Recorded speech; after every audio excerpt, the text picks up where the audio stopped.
আবার চলে আসছি বগর বগর করতে, যেহেতু এখন রান্নাবান্না শেষ। আর তোমাদেরকে একটা জিনিস দেখাই, তো কি কাঁঠাল বলে না, কাঁঠালের পিড়িতির আঠা লাগলে পরে ছুটে না।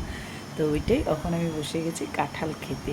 আর কাঁঠালটা এত জুসি আর এত মিষ্টি, বলার মতন না। আমি সাধারণত কাঁঠাল খাই না, কিন্তু এটা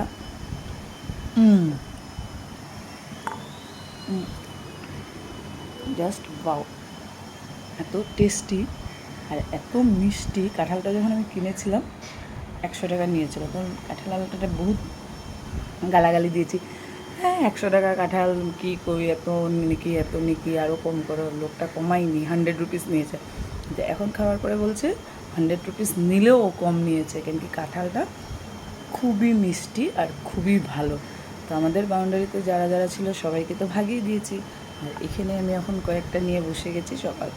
যেহেতু সকালবেলা কিছু খাইনি, পুজোর পরের দিন, এখন রান্নাবান্না শেষ করে কাঁঠাল নিয়ে বসেছি। খিদা পেয়েছে, এটাই খাবো। তো কে কে কাঁঠাল খাও কমেন্ট সেকশনে এসে জানিয়ে দিও। ওম সাইরাম।